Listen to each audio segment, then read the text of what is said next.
Mas Dedi tuh yang bikin akhirnya aku bener-bener latihan itu bisa setiap hari itu kita latihan. Nah, partner yang tepat itu bisa saling ngingatin kalau misalnya yang satu, yaudah nggak usah latihan, jangan yuk latihan aja, udah. Kayak aku tuh dari sesimpel itu, dari Mas Dedi maksain setiap hari. Ini tuh beneran ya tinjunya pada saat udah mulai ada pukulannya tuh dari dua-duanya. Ini tuh kayak yang dulu gitu loh, yang kayak kecil banget ya. Aku kan ngeliatnya dari dia kecil sampai sekarang lebih tinggi dari aku, udah jauh.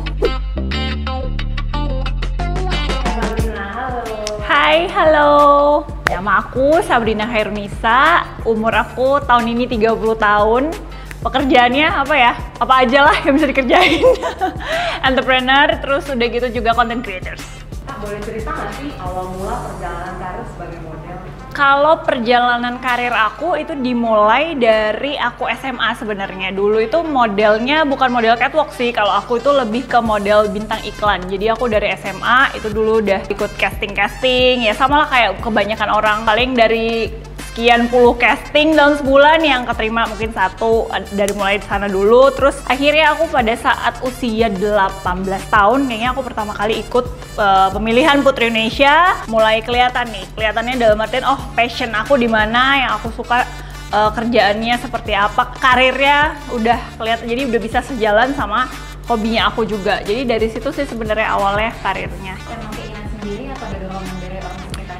Keinginan sendirinya mungkin karena aku centil banget. Aku dari kecil memang centil banget. Jadi dari kecil udah pakai lipstick, pakai make up. Itu make up mamaku tuh udah aku pakein, selalu body lotion semua. Kayak baju juga aku dari dulu belum hits crop. Aku suka pakai crop top yang kelihatan pusar. Jadi dari dulu udah suka kayak gitu. Dari situ mamaku kayak ngedorong, kenapa nggak kalau memang suka fashion terus make up, kenapa nggak disalurin? Karena sebenarnya aku pengen ada di industri ini bukan as a talent doang, tapi aku pengen kayak apa yang ada di diri aku, value yang ada di diri aku tuh bisa dilihat orang, jadi orang yang bisa didengar, bisa ngasih manfaat bagi banyak orang. Tapi mungkin ya jalan awalnya itu dari kayak gitu. Jadi sebenarnya ikut modeling, bukan model, aku tuh modelingnya ya bintang iklan tadi, itu lebih untuk kepercayaan diri dulu sebenarnya. Tujuan utamanya tuh aku pengennya yang kayak aku sekarang. Seberapa penting sih Kak, atau seberapa concern Kakak sama penampilan dan kesehatan? Menurut aku itu penting banget ya, maksudnya dari aku kecil pun, karena aku tuh suka banget sesuatu yang pokoknya into fashion. Mau itu maksudnya walaupun sekarang mungkin kayak fashionnya jauh lebih up to date banget dibandingin yang dulu gitu, udah lebih keren-keren, tapi dari kecil aku tuh udah suka banget pakai baju yang memang bisa kelihatan apa ya, maksudnya dalam artian tampilan tuh bisa kelihatan. Jadi menurut aku penting sih, dan orang-orang kan biasanya bilang tapi kan yang penting hatinya. Tapi ketika kita dalam hal apapun waktu dipraktekin di kehidupan aku yang aku jalanin, itu penting banget kita menjaga penampilan, menjaga kesehatan, itu penting banget. Karena kan nggak mungkin ya kayak sekarang aku kita lagi interview terus tiba-tiba aku datang tuh kayak udah wah badannya tuh udah gak enak, gak fit. Itu kan juga vibesnya beda kan ke teman-teman. Tapi ketika aku udah datang ready, cuman ganti baju, udah siap, langsung bisa di set, kita langsung bisa kerja. Itu kan buat orang apa ya, menurut aku jadi lebih kelihatan profesional ketika kita peduli sama penampilan kita, kesehatan kita gitu loh. Jadi nggak cuman karena public figure, tapi siapapun. Kayak misalnya kalian kalau simpelnya mau meeting ketemu orang terus tapi kayak yang kondisinya nggak enak, kayak nggak fit gitu badannya, kayak terus penampilan juga asal-asalan, itu menurut aku kan nggak enak ya kalau dilihat kayak gitu. Sejak kapan sih Kak Kakak mulai nekunin dunia fitness? Kalau olahraga sebenarnya dari dulu aku olahraga, cuman kalau angkat beban pada saat aku ikut pemilihan Putri Indonesia itu sebenarnya udah mulai, kita kan harus nge-gym pada saat itu juga, ada target yang harus dicapai kan. Nah cuman memang aku nggak sekomit sekarang. Kalau ditanya awal aku bisa komitmen banget itu justru karena Mas Dedi. Mas Dedi itu yang bikin akhirnya aku bener-bener latihan itu bisa setiap hari itu kita latihan. Nah itu susah banget karena kalau misalnya kita sendirian itu males banget rasanya. Aku tuh sering banget kayak ya udah besok aja. Tapi kalau ada partner yang tepat itu bisa saling ngingatin. Kalau misalnya yang satu, ya udah nggak usah latihan, jangan yuk latihan aja, udah. Kayak aku tuh dari sesimpel itu, dari Mas Dedi maksain setiap hari, ayo ikutan dulu. Terus lama-lama oh iya ya kenapa nggak ikut latihan, kayak diledek-ledek gitu loh. Kalau misalnya aku udah males latihan tuh perut, kalau aku soalnya genetik aku tuh perutnya buncit ya, kadang-kadang sesimpel kayak ya udah ikutan dulu gitu, mereka ya udah lo ikut aja dulu, ya udah yang penting sampai sana terus baru latihan akhirnya kayak gitu. Jadi ya saling ngingetin gitu. Aska juga, nah itu aku balik lagi, aku biasanya kayak tolak ukur aku sendiri tuh kalau misalnya ngaca, jadi kalau aku udah mulai misalnya males terus aku ngaca, iya juga ya, ya udah deh gue nge-gym, jadi kayak gitu. Jadi sebenarnya dan it's okay kalian apapun tujuan nge-gymnya itu apapun, oh gue pengen perutnya rata, gue pengen bakar lemaknya sih, nggak apa-apa. Orang kan bilang, kan nge-gym buat sehat, enggak, kita semuanya nge-gym, kita berempat ya, nge-gym itu buat dapetin body goals yang kita pengen. Bonusnya selalu at the end semuanya tuh sehat. Kak Sabrina biasanya makan apa sih gitu? Ada ketentuannya nggak, misalnya kayak kalorinya berapa, proteinnya gimana? Kalau makanan sebenarnya aku tergantung kondisi badan aku saat itu. Kalau misalnya aku ngerasa, aku harus agak sedikit lebih dikeringin nih, berarti aku harus kalori restriction. Tapi kalau enggak, mostly aku normal aja, tapi memang menu makanannya yang harus aku lebih perhatiin. Kebetulan aku tuh ada beberapa alergi, contohnya kayak aku tuh alergi sama susu sapi. Aku agak mengurangin konsumsi susu sapi. Alergi itu aku jadi kembung sebenarnya. Nah, kalau udah kembung kan menjadi bloating kan, jadi kelihatan tuh perutnya yang memang genetiknya perut aku rada buncit. Kalau misalnya nggak jaga makan, ditambah lagi dengan bloating kayak pasta, itu aku juga kurang. Tapi kalau misalnya makanan-makanan ya pantangan yang lain tuh sebenarnya yang paling aku hindari banget adalah makanan-makanan yang deep fried. Nggak cuman karena ke bentuk tubuh aja, tapi juga ke kesehatan. Selebihnya aku sih biasanya mostly makanannya aku pilihnya sebenarnya lebih ke yang kayak direbus, grill. Terus sama satu lagi, aku menghindari banget minuman-minuman yang tidak berfaedah. Sebenarnya kan kita kalau makan nih, kita makan tuh kan sebenarnya nggak perlu ya kita minum es teh manis, itu kan sebenarnya nggak penting.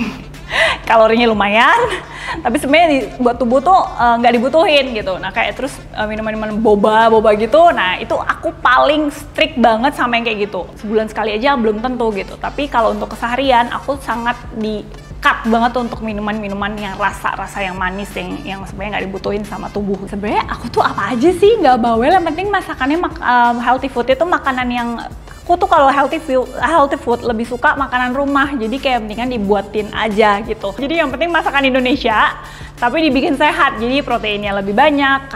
Nah kalau Indonesia kan biasanya masak tuh suka nambahin garam dan gula ya, itu sebenarnya kan nggak perlu. Nah itu yang di-cut biasanya. Apakah itu berpengaruh sama jadwal kakak hari-hari?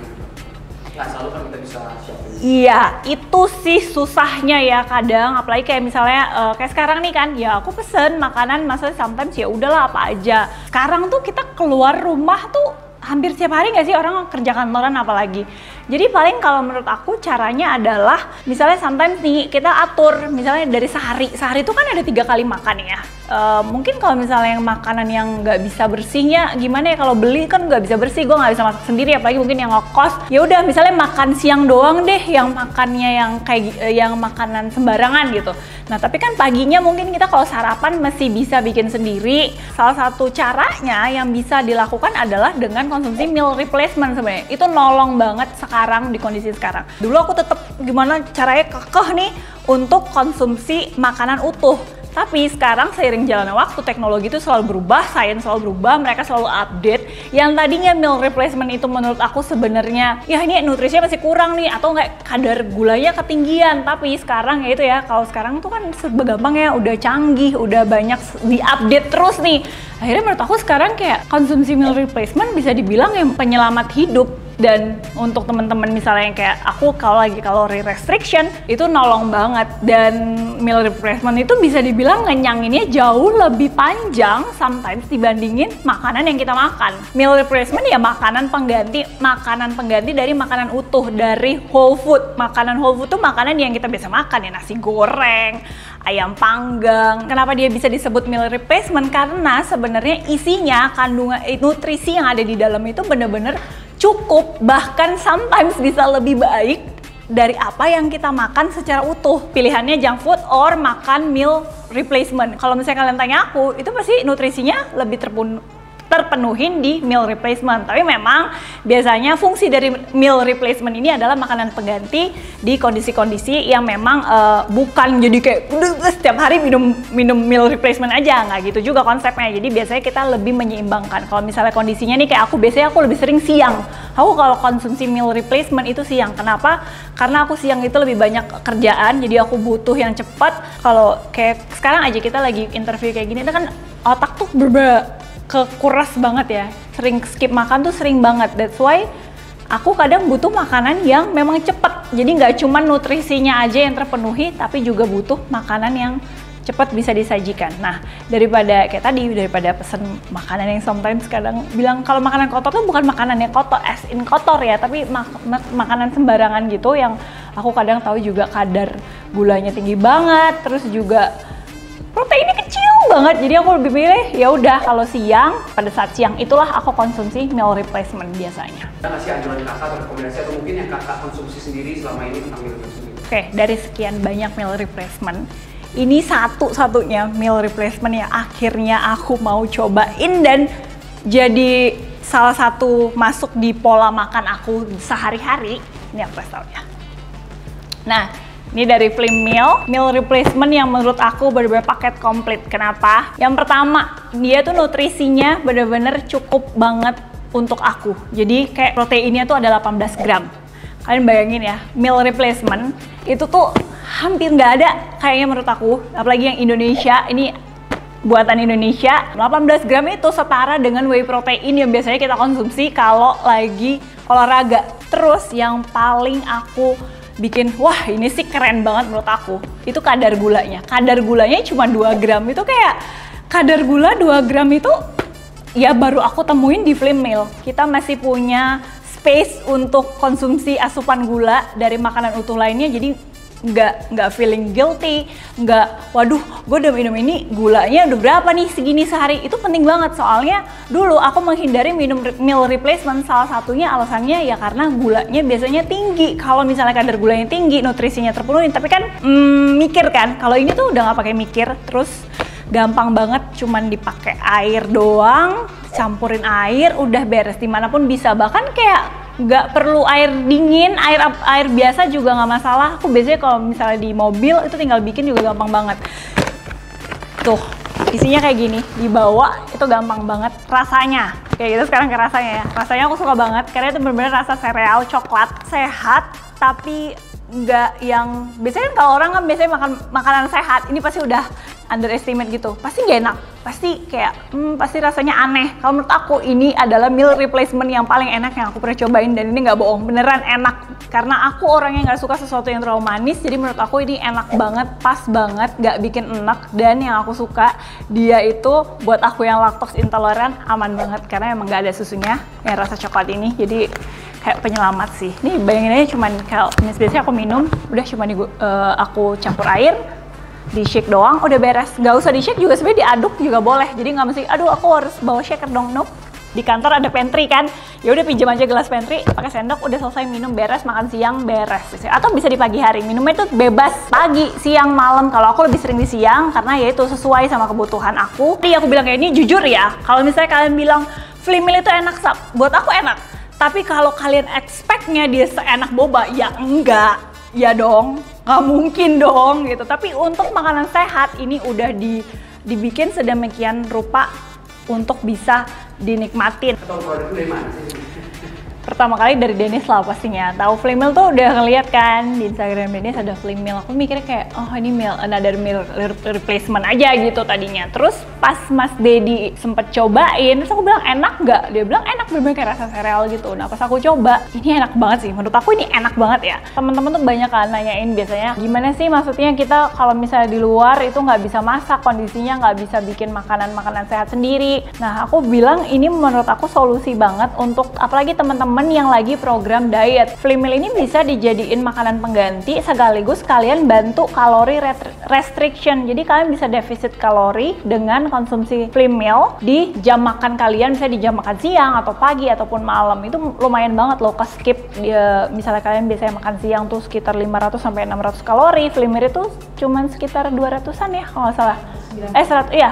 Nah tuh nggak nyampe 200 bahkan, itu bener-bener tapi nutrisinya kebutuhin. Jadi bener-bener menurut aku salah satu pilihan yang oke untuk dimasukin di dalam program diet kalian. Aku tuh I eat for function not for taste. Kalau for taste itu paling kayak weekend gitu ya, lagi pengen makan apa gitu. Tapi kalau lagi kerja kayak gini, sering banget mereka bahkan kadang manajer aku tuh sampai Kak belum makan loh kayak gitu, belum makan. Jadi kayak buat aku ya udah mendingan aku konsumsi kayak flame meal, udah selesai, dia udah nggak bawel lagi, gue udah makan, nutrisi udah cukup. Hidup ini kan harus hustle ya. Sebagai generasi milenial, saya bukan anak Gen Z sih, jadi saya lebih banyak kerja gitu daripada healingnya.